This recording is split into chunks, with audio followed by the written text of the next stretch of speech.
Muy buenas noches. Buenas noches. Gracias por estar aquí. Un placer. Voy a coger la percha de la web de Radio Televisión Española. Francia blinda, y además votaron a favor, centro, izquierda y derecha, de blindar en la Constitución el derecho del aborto. Usted me da a mí la impresión de que siente envidia en este momento de Francia. Bueno, es un dato, es un hecho importante que señala un camino importante, blindando derechos para el conjunto de mujeres y señalando la importancia que ha tenido y que tiene el feminismo en las sociedades democráticas y el empuje que supone el feminismo para ampliar derechos y para ensanchar democracias, en definitiva.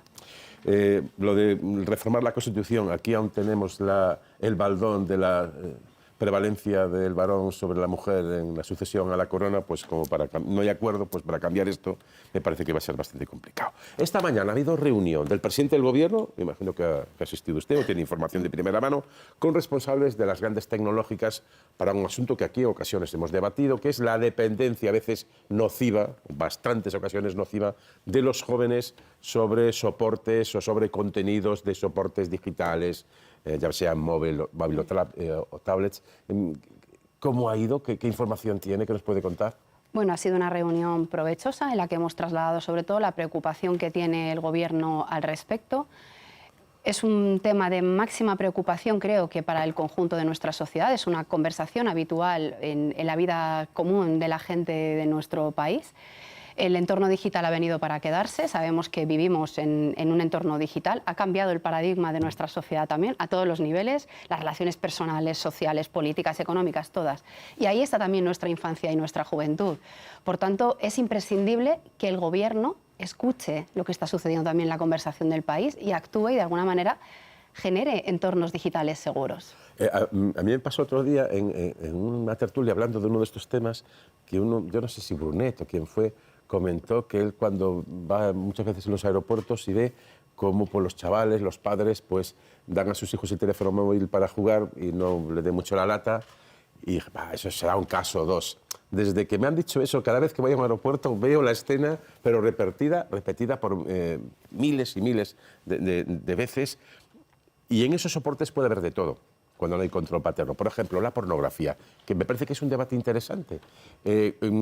Hay datos de cómo ha cambiado la relación afectiva de pareja, la iniciación al sexo de nuestros chavales y adolescentes por el consumo, que parece que es masivo y sin control, de un porno que además, como la mayoría de los pornos, pero en el que circula ahora más vejatorio para la mujer, más cosificador para la mujer, más humillante para la mujer. ¿Hay datos de eso, de si eso está cambiando a nuestros chavales? Sí, hay muchas investigaciones y en muchas universidades incluso están haciendo investigaciones muy interesantes, mucho especialista, que está arrojando datos contundentes y por eso también decimos que es imprescindible tomar medidas. Hemos propuesto, de hecho, un grupo de 50 expertos y expertas desde el Ministerio de Juventud e Infancia que precisamente lo que va a abordar, empiezan a trabajar mañana, lo que va a abordar es una estrategia para nuestro país y promover de alguna manera un plan de acción, una hoja de ruta.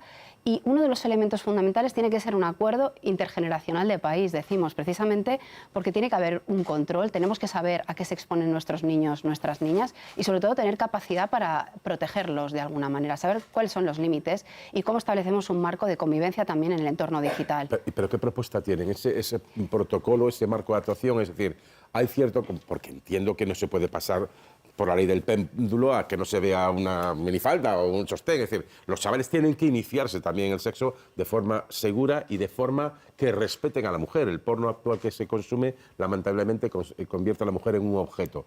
Digo, ¿cómo se puede estudiar o qué propuesta lleva el Gobierno para esa reunión de mañana? ¿Con qué iniciativa? Sí, la cuestión es que el grupo de expertos tienen que abordar el asunto de los entornos digitales en toda su dimensión. Cuando decimos que afecta a nivel educativo, a nivel de vida social, de vida familiar, a todos los niveles, lo que estamos planteando es que, por tanto, tiene que haber intervención a todos esos niveles. Por ejemplo, planteamos que tiene que haber un marco legislativo. Esta es una de las patas que tienen que desarrollarse. Planteamos también que tiene que haber un proceso también pedagógico en el que haya alianzas con las familias, con los sectores sociales. Pero en cualquier caso es una conversación lo suficientemente compleja para que este grupo nos haga un primer diagnóstico en unas pocas semanas y un plan de acción que debe contemplar medidas de corto, de medio y de largo plazo. En cualquier caso, es importantísimo tener estas medidas y tener esta visión marco. Hablamos del consumo de pornografía que altera. Hay casos de de actuaciones, ya no digo de chavales ni adolescentes, casi de niños sobre niñas en manadas, se han repetido últimamente, no sé si esto tiene o no que ver con esos comportamientos y se estudia. Y también se habla del consumo nocivo más clásico desde hace más tiempo, que es el consumo de drogas para la infancia y para la juventud. ¿En qué momento estamos en este momento? Bueno, yo creo que en esto estamos trabajando cohesionadamente con el Ministerio, por supuesto, de Sanidad, que es quien tiene las competencias sobre todo, y haciendo una labor de prevención y de trabajo también en el entorno juvenil, que es lo que nos preocupa singularmente. Y en cualquier caso, lo que estamos viendo también asociado a la cuestión de los entornos digitales es cómo tenemos que hacer un trabajo también de prevención de las adicciones y, sobre todo, la cuestión del tipo de información y el tipo de contenidos que llegan a través del entorno digital. De ahí también que la conversación tenga que ser amplia, incluir a muchísimos especialistas que nos den también un poco la foto del momento. Estamos viendo también cómo afecta en concreto a la salud mental. Tenemos bastantes avances, estudios que van a verse también en esta mesa de expertos de cómo están condicionando y cómo están influyendo en la conformación de la identidad, de las vulnerabilidades, de las situaciones de relaciones sociales, del aislamiento, de la soledad no deseada, que es un asunto... ¿De la ludopatía? También, por supuesto. Estamos viendo que es un marco general de relaciones sociales y, por tanto, es imprescindible abordarlo de una manera compleja y completa, sobre todo. Hemos hablado de 2 o 3 cuestiones que afectan a la juventud. ¿Son las más graves o hay algo más grave para la juventud? Aquí alguien aportaba, esto sí que seguramente a lo mejor le sale de sus competencias, del paro juvenil estructural. Hemos tenido unos muy buenos datos de empleo, se califican de históricos, está por la COE del mes de febrero, pero tenemos problemas también con nuestra juventud que se incorpora por primera vez al mercado laboral. ¿Cuál es el principal problema de la juventud en España? Bueno, yo creo que hay un problema objetivo de condiciones de derechos económicos. Hay una cuestión también que tiene que ver, que está muy profundamente ligada a la crisis ecosocial y al marco y a la percepción de futuro que tiene nuestra juventud. Hay una cuestión también que debemos abordar que tiene que ver con la participación política de nuestra juventud. Y hay un problema que yo creo que es importante decir, que han puesto en la agenda pública, en el debate público, nuestra juventud, que tiene que ver con la salud mental y con el bienestar. Y precisamente todos esos asuntos son los asuntos que queremos abordar en la primera ley de juventud que vamos a trabajar, o que es uno de los ejes estratégicos del Ministerio que queremos abordar en los próximos meses. Usted propone acaba de hablar de la participación de la juventud, en votar ya a los 16 años. Yo recuerdo cuando se pasó en España de los 21 a 18. ¿Es buena edad votar a los 16 años? ¿Están los chavales suficientemente maduros para influir en quién les va a gobernar? Bueno, yo creo que es un debate que pretendemos abrir precisamente a la juventud, porque es un debate de amplio calado. De hecho, la Unión Europea, las instituciones europeas, sí que ya hay un compromiso en el año 2022 para la participación de los jóvenes, de las jóvenes, en estas elecciones europeas. Hay varios países europeos que ya van a dar la oportunidad a sus jóvenes de votar a los 16 años en las próximas elecciones europeas. Por tanto, es un debate que yo creo que debemos abordar como sociedad, que forma parte del debate que deben tener los jóvenes, y nosotros lo que hacemos desde el Ministerio de Juventud es proponer que la ley de juventud, el propio proceso de construcción y de formulación de la ley, lo hagamos a través de un proceso participativo en un debate público que deben tener, un debate participativo que deben tener los jóvenes y las jóvenes, y deberán abordar, entre otros asuntos, la participación política y, ¿por qué no?, la edad de votación a los 16 años. Usted es nutricionista de profesión, sí, y de formación, y de estudio, y de dedicación, y de vocación. Es nutricionista. ¿Cómo está la dieta de nuestros jóvenes? Bueno, yo la verdad es que llevo un tiempo fuera del ámbito de la nutrición. No puedo evitar observar, es casi de formación profesional, un poco los patrones de consumo de consumo alimentario, y lo que veo, y los datos sobre todo que hay. Algunos son preocupantes. Es verdad que ha habido un patrón de cambio de consumo alimentario en nuestro país que lleva ya décadas, por supuesto, no es una cuestión estrictamente reciente, y de ahí que sea muy importante seguir reforzando y seguir apostando por impulsar o por promover dietas como la dieta mediterránea, que es maravillosa, además de... Pero esto de la obesidad, por ejemplo, es una enfermedad hereditaria en los pobres. Es decir, cada vez las clases sociales tienen más diferencias entre más obesos en consumo de bebidas carbonadas, comida prefabricada o procesada, y es incluso, digamos, otro signo de extinción. digamos, la obesidad machaca más a los más pobres? Bueno, yo lo que creo es que cuando tienes que dedicarle mucho tiempo a tu jornada laboral y tienes una vida muy precaria y cuando la vida se te complica tanto y no tienes tiempo para dedicarle a tu familia todo el que te gustaría porque le ocupa un trabajo que requiere que te desplaces muchas horas en el metro o en el transporte público, pues es verdad que al final los usos y los patrones de consumo alimentario pueden verse afectados también por esa realidad material, ¿no? que tiene mucha gente trabajadora y que, pues que no alcanza a tener todo el tiempo disponible para poder dedicar a su familia, ¿no? Yo creo que esto es una cosa que está ahí y ha habido un cambio de patrón de consumo alimentario, esto también forma parte de una evidencia. Se trata, por tanto, de corregir lo uno y lo otro, el uso del tiempo y la reducción de la jornada laboral para que podamos dedicar más tiempo a nuestra gente, a la gente que queremos, a cuidarnos y que haya también un patrón de cambio de consumo del patrón alimentario y reforzar valores que yo creo que son maravillosos. Insisto mucho en esto de la dieta mediterránea, tengo la oportunidad de hacerlo, insisto en ello porque es saludable y además deliciosa, ¿no? La dieta mediterránea es maravillosa. La dieta atlántica también es también lo es. Eso, hablamos solo de dieta sí, es verdad, mediterránea y la absolutamente es una de acuerdo, dieta maravillosa, absolutamente maravillosa en todas las épocas del año. Esto, ya está aquí Carlos Cuy apuntando por detrás. Usted también es hija de... ¿Qué decías, Carlos? Siempre hay un elemento gallego en la mesa. Pero hija atlántica, hombre. Galicia es importante, pero no todo el Atlántico es Galicia. Pero gracias por el apunte. En el caso español es muy mayoritario. En el caso español es prácticamente... Pues venga, vamos con la dieta atlántica y la dejamos ahí. Pero usted también decía es hija de un palestino. ¿Cómo está viviendo, cómo recibe usted cada día las noticias de esta masacre que está cometiendo el ejército de Israel en Gaza? Pues como cualquier persona con un mínimo de sensibilidad, con muchísimo dolor y ya personalmente pues con un poquito más de dolor porque bueno, pues hay una situación personal y yo creo que es entendible, ¿no? Tengo a mi familia allí, una parte de toda mi familia paterna está allí y bueno, pues con mucho dolor y mucha preocupación porque bueno, pues es doloroso. ¿Pero consigue tener información de ellos? Sí, ¿Cómo sí, están? sí. ¿Dónde están? ¿En qué zona? En el caso de mi familia están en Cisjordania. La situación... Es la zona, bueno, claro, no es Gaza. Es la zona que no está siendo bombardeada. Es la zona, pero es una zona que vive bajo la ocupación de Israel con muchísimas dificultades. ¿Qué le parece la posición del gobierno español en este asunto? Bueno, yo creo que el gobierno español ha tenido la posición más digna en relación al resto de países europeos. Lógicamente, pues yo formo parte de una fuerza que forma parte del gobierno, pues que todavía somos más exigentes, ¿no? Y queremos más. ¿Pero qué sería más, por ejemplo? Bueno, pues suspensión de cualquier tipo de acuerdo con actores que tengan que ver con el genocidio y con la ocupación.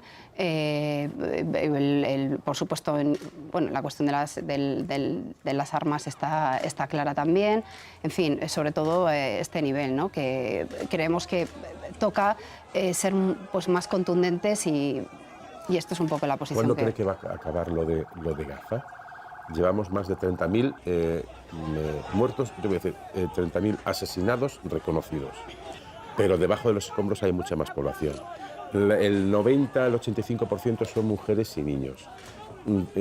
Si Estados Unidos no lo hace, y veremos qué pasa en las elecciones norteamericanas, ¿quién va a hacer y qué puede hacer Europa? Bueno, yo creo que Europa puede liderar una posición muchísimo más activa, muchísimo más exigente con el respeto del derecho internacional y de los derechos humanos, de reconocimiento del pueblo palestino. Creo que este papel sería muy oportuno que Europa jugara este papel. Lamentablemente no se puede decir cuándo se va a poner fin a esta masacre. Ojalá sea muy pronto, ojalá sea muy pronto. Está costando muchísimo que haya una posición unitaria y de respeto al derecho internacional por parte de Europa. Apenas hace unos días el Parlamento Europeo se pronunciaba, pero desde luego ojalá Europa cambie y siga reforzando y apueste por el cumplimiento. ¿Será posible la existencia de los dos estados, de Israel y Palestina? Sus orígenes palestinos o su familia que tiene en Palestina, ¿creen que será posible una convivencia con Israel de dos estados? Bueno, ahora mismo la cuestión es extraordinaria y la verdad es que es muy compleja. Lo deseable es que vayamos a un alto el fuego inmediato y definitivo y que se pueda recuperar de alguna manera la paz en la zona. Hay que apostar por la cuestión diplomática y hay que buscar cualquier vía que permita pacificar la zona y que acabe la ofensiva brutal de Israel contra el pueblo palestino. Muchos analistas hablan de que, o dicen que estas 2 semanas han sido, en lo estrictamente político, el gobierno de Pedro Sánchez ha tenido que enfrentar a una pandemia, encerrarnos en casa, nos olvidamos, pero se cerró la economía, nos encerraron en casa, luego vino, aparte de desastres naturales, una guerra, pero en lo estrictamente político, que estas son posiblemente las 2 peores semanas. Venimos de las elecciones gallegas, un gobierno de coalición de corto recorrido y luego el caso Koldo, que la oposición llamaba primero el caso Ábalos y ahora llama directamente el caso Sánchez. Quería preguntarle usted cómo ve toda esta sucesión de noticias que estamos recibiendo. Bueno, yo lo que creo es que toca decirlo muchas veces, hay que ser absolutamente inflexibles con la cuestión de la corrupción, absolutamente inflexibles, y yo lo que creo es que también estamos en un momento en el que el Gobierno está sacando muchísimas iniciativas también. Es verdad que tenemos esas noticias ahí, pero yo lo que quiero decir es que hoy también teníamos, por ejemplo, los datos del paro, que son unos datos magníficos. Seguimos impulsando medidas, seguimos impulsando la ley de familias, por ejemplo. Estamos trabajando con la cuestión de los entornos digitales seguros. El Gobierno sigue funcionando, sigue trabajando. Pero esto no les puede poner, si no dan una respuesta o más contundente. Se habla de que mañana va a hablar Francina Armengol, que nos contaba pues uno de los analistas, que el argumento es poca relación podemos tener con una trama si nosotros mismos hemos denunciado para que nos devuelvan parte del dinero. Pero la Fiscalía Europea ha entrado en juego. ¿No cree que esto puede ser un chicle que tendrán que en algún momento cortar de forma definitiva para vender los logros que usted dice que pueden conseguir su gobierno? Bueno, yo lo que creo es que toca seguir trabajando y dejar que la justicia trabaje y aclare lo que tenga que aclarar. Insistir muchísimo en que, por ejemplo, desde Sumar hemos salido también haciendo propuestas que tienen que ver con un marco de generar una estructura y un proceso que permita también ver la corrupción y atajarla desde la perspectiva más preventiva. Hemos puesto medidas encima de la mesa y lo que creemos también es que el Gobierno tiene que seguir haciendo su trabajo, por otro lado, tiene que ver con esto. Es decir, ¿Esto no le puede provocar una situación de parálisis por estar mediáticamente siempre respondiendo a esto? Los titulares de los periódicos seguramente mañana la mayoría van a ser la Fiscalía Europea abre una investigación sobre este asunto. Sí, pero yo lo que quiero aclarar es que nosotros seguimos trabajando desde el Gobierno, seguimos poniendo medidas en marcha. Nosotros estamos trabajando en el marco de concretar ya los presupuestos, estamos trabajando con muchísimas medidas de carácter social. Insisto, tenemos los datos del paro, estamos, por ejemplo, desde el Ministerio de Juventud, estamos con la cuestión de los entornos digitales seguros, que empezamos mañana con el grupo de expertos. Estamos trabajando en el marco de nuestra ley de juventud para impulsarla. Tenemos medidas de carácter social, acabamos de subir el salario mínimo, se acaba de aprobar en el Parlamento la cuestión de la reducción del tiempo de trabajo para tener más tiempo para dedicar a la vida. Es decir, el Gobierno sigue funcionando y sigue trabajando. Pero no le digo si no tienen miedo ustedes y sus compañeros de gabinete de que este ruido al final acabe dificultando su labor de transmisión o de venta de lo que hacen. Bueno, el ruido es el marco que quiere situar una parte de la derecha también a todos los niveles, pero nosotros tenemos que ser gente seria que se dedica a hacer el trabajo que le corresponde y seguir contando lo que hacemos, impulsando las medidas y situando la cuestión de la ampliación de derechos que estamos impulsando desde el Gobierno. ¿Usted es más de Izquierda Unida o más de Sumar? Yo soy de Izquierda Unida, milito en Izquierda Unida y, por supuesto, estamos en Sumar. Le digo porque hay movimiento también en Sumar tras las elecciones gallegas y hay movimientos también en Izquierda Unida. Quería preguntarle por estas dos cuestiones. Por ejemplo, por Sumar, ¿hay una reflexión del tipo nos hace falta un poco más de músculo en ocasiones para hablar, marcar más el perfil? ¿Las elecciones gallegas le van a llevar a Sumar, a la confluencia donde ustedes están, a diferenciarse más del Partido Socialista en acciones de gobierno? Yo creo que esto es una cuestión que se va trabajando de una manera, bueno, pues que se va avanzando de una manera como muy dialéctica, ¿no? Permíteme que utilice esta palabra. Y creo que lo que toca es también, ¿por qué no?, reflexionar en torno a los procesos que se dan, los procesos políticos que se dan, las elecciones y demás, y además, sobre todo, trabajar en el marco de un espacio político que se está construyendo, que se está fraguando, que tiene la virtud de congregar a proyectos políticos de la izquierda que vienen de tradiciones muy diferentes, que operan en un nuevo marco y, por tanto, lo que nos toca es, en cualquier caso, hacer crítica, ¿por qué no?, de los resultados electorales, ver cuáles son los elementos que han fallado y ser capaces de pensar colectivamente, superarlo y adaptarnos. Ahora toca mucho también debate de cómo configurarnos territorialmente, de trabajar desde abajo. En esto Izquierda Unida tenemos una cierta tradición y una cierta experiencia, nuestra presencia en los municipios, nuestra presencia a nivel autonómico también y, por supuesto, a otros niveles. ¿Y cómo van a hacerse reflexión? Porque ya en 21 de julio tenemos elecciones, pero antes, en Euskadi, decía, en el País Vasco, sobre Izquierda Unida, Alberto Garzón parece que deja, digamos, su puesto en Izquierda Unida. Usted es un aspirante, o sea, es Santiago Álvarez, Santiago, el secretario general. Enrique Santiago. Sí. Enrique Santiago. Decía yo Santiago Álvarez, me sonaba a mí alguien de la transición, del PC, no. Enrique Santiago, secretario general, pero el puesto de coordinador lo tenía Alberto Garzón, que deja la política de primer plano. ¿Usted se plantea ocupar ese puesto, ser una coordinadora general o un puesto de referencia en Izquierda Unida? Bueno, yo creo que yo estoy a disposición de mis compañeros y de mis compañeras. Creo que hay mucha gente muy valiosa en mi organización política que haría un grandísimo trabajo y, en cualquier caso, para cualquier militante, yo creo que así de Izquierda Unida sería como un orgullo, ¿no?, ser coordinadora de Izquierda Unida. Yo estoy a disposición de mis compañeros. Esa frase siempre estuvo aquí antes de que lo nombraran y yo lo intenté por varias veces con Íñigo Errejón, pero usted quiere ser portavoz de Sumar. Yo estoy a la disposición de mi partido. Cuando suelen decir eso es que al final acaba siendo uno portavoz del gobierno y una ministra, a lo mejor coordinadora general de Izquierda Unida, portavoz de Sumar. El feminismo y el 8 de marzo, que nos acercamos, nada, estamos a día 4. ¿Cómo llega el movimiento feminista? Hablábamos antes de estas cuestiones. ¿Cómo llega el feminismo?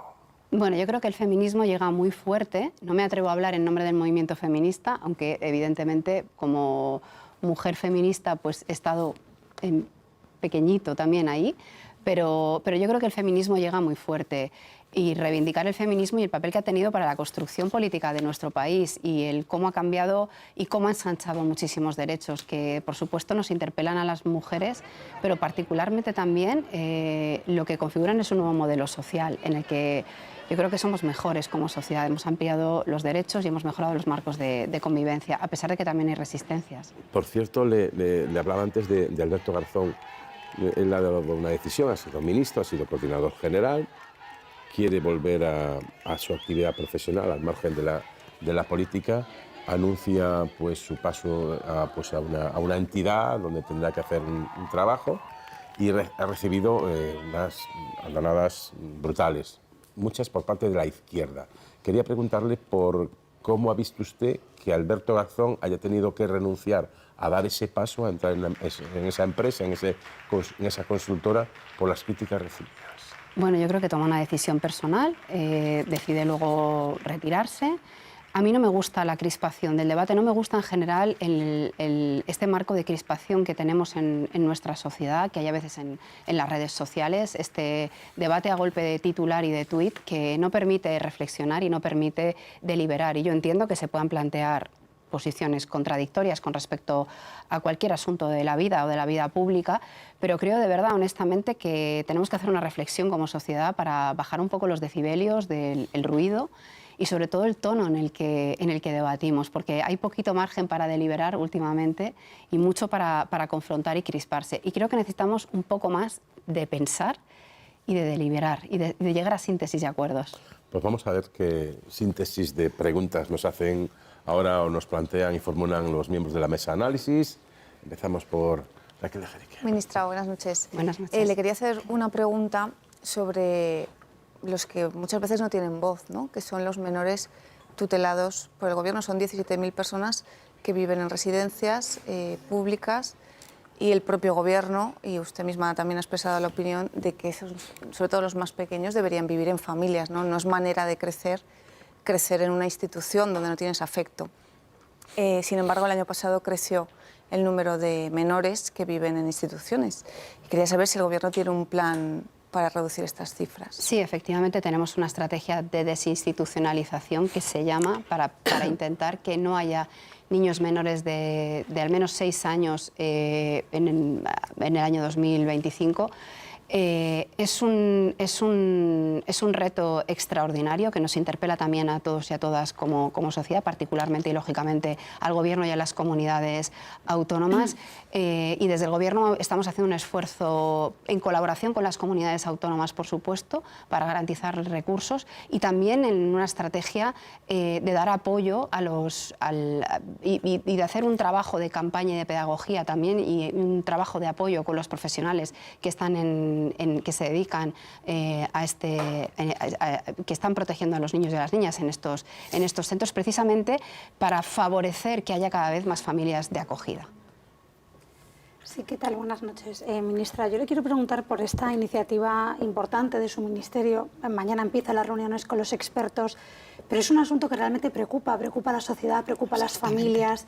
Entiendo que tendrán que escuchar a todos esos expertos, pero usted, digamos, al frente del ministerio, yo le quiero preguntar en ese marco regulatorio que es muy complicado, porque el mundo de Internet y los entornos digitales, la dificultad es que muchas veces da la impresión de que es difícil ponerle puertas al campo. En ese nuevo marco regulatorio que va a tener que abordar España, el resto de la Unión Europea, en realidad el mundo entero, ¿cuánto peso pueden tener las empresas, las grandes tecnológicas, las empresas dueñas de las redes sociales donde todos los chavales realmente consiguen acceder? ¿Hasta qué punto la carga, digamos, la novedad de ese marco regulatorio puede estar en las empresas? Y no sé hasta qué punto el Gobierno puede realmente impulsar un cambio en ese sentido. Yo creo que tenemos la obligación casi, ¿no?, de situar un marco regulatorio. Por supuesto, el papel de las empresas es fundamental y también limitar y regular todo esto. Es verdad que muchas de las empresas que están, una buena parte de la industria opera fuera, tiene un marco transnacional, opera fuera de nuestro país, por lo tanto pues es una dificultad, pero sí que creo honestamente que España debe ser pionera en el impulso de un marco legislativo y pionera sobre todo también con algo que está trabajando la Agencia de Protección de Datos en colaboración con otras entidades, que tiene que ver con la formulación de una aplicación que sirva, por ejemplo, para controlar la edad de acceso, garantizando la protección, garantizando la protección de datos en términos generales, muy garantista, pero que de verdad sí que está las pruebas iniciales, lo que estamos viendo, la información que nos da la Agencia de Protección de Datos es que es una aplicación muy interesante que además sitúa a España como pionera, como vanguardia en la protección de los niños y niñas en el entorno digital. Se trata, por tanto, de una estrategia, insistimos mucho en multidisciplinar y un acuerdo intergeneracional de país en el que se impliquen a varios segmentos sociales, expertos, familias, a los niños y niñas y a los jóvenes también hay que escucharlos y, por supuesto, a la industria. Carlos. Sí, yo quería plantear en el marco del tema del uso de porno en menores o sobre todo la limitación que están tratando de hacer, quería preguntarles si, porque esto también dependerá de las comunidades autónomas, la educación sexual, la educación en general depende de las comunidades autónomas, son muy importantes. No sé si está ya contactando con algunas, si se están contando con problemas, porque hay comunidades autónomas de distintas, donde tiene presencia también Vox. No sé si esto está generando ya alguna controversia, va a generar algún problema, o si la educación sexual en España, para entendernos, está bien o hay que hacer mucho más. Y luego otra cuestión que es relacionada con esta, la prohibición. Hay un debate muy fuerte sobre la prohibición de móviles, bueno, los menores, directamente prohibición de móviles en menores de 16 años, hay un montón de recogida de firmas. Hay otros padres que dicen, no, lo que hay que hacer es dejar que los usen, pero enseñarle a usarlos, mucha más educación para eso. El Ministerio tiene una posición, España puede llegar a ver una regulación de prohibición de móviles antes de los 16 años, como plantean, creo que son 40.000 firmas ya llevan. Claro, este es precisamente el debate que está abierto en la sociedad y de ahí la necesidad de que ese debate se dé en el grupo de expertos que empiezan a trabajar mañana, que vienen expertos que han hecho un gran trabajo y que tienen a veces posiciones contradictorias, es decir, y ahí está lo interesante.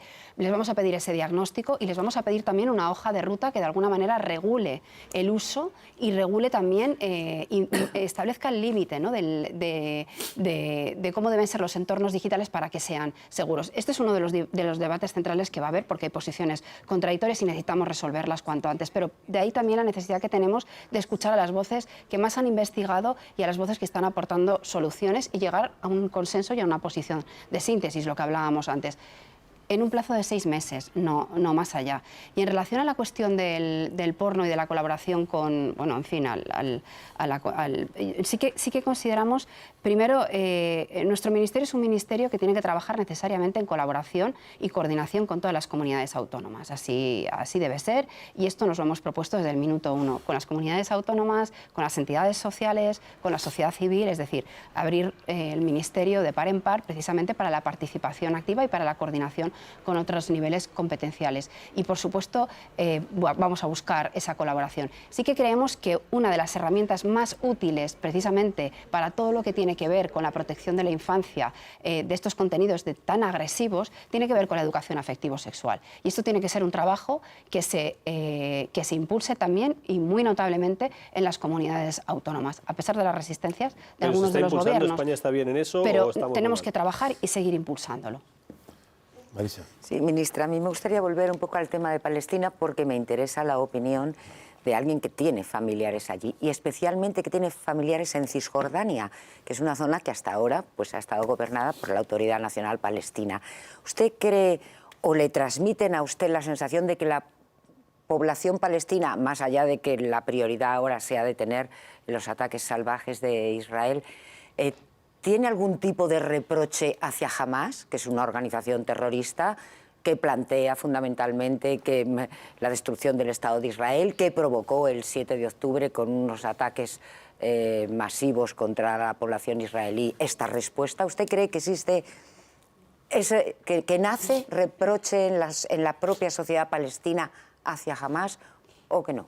Yo creo que la población ahora palestina y el pueblo palestino está muy concentrado en que acabe el genocidio y que paren las muertes y que no haya ni una sola víctima más.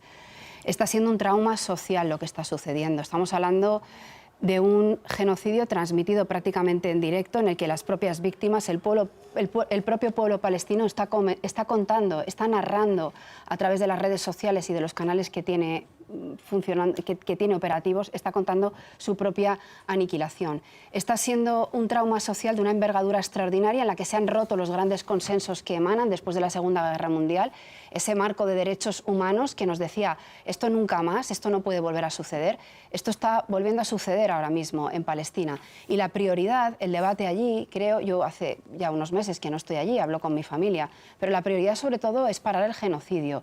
La prioridad sobre todo es que se respete el derecho internacional. La prioridad ahora es que no haya una sola víctima más, que acabe el bloqueo de alimentos, de combustible, de agua. Están muriendo muchísimos niños ya por desnutrición y por deshidratación. La situación es una situación de excepción que nos interpela a toda la humanidad. El pueblo palestino está luchando, está tratando de pedir también el amparo de la comunidad internacional para que pare el genocidio. A mi juicio, ese es el principal debate en este momento del pueblo palestino. Pues aquí lo dejamos, Silvia Rego, ministra de Juventud e Infancia. Muchísimas gracias. Muchísimas gracias. Y muchísima suerte con la reunión de a ver lo que pasó y qué se puede hacer y sobre todo la reunión con ese comité de expertos de 50 personas a partir de mañana. Muchísimas gracias. Gracias. Y muy buenas noches. Gracias. Bueno, pues hasta aquí el primer tramo de la noche en 24.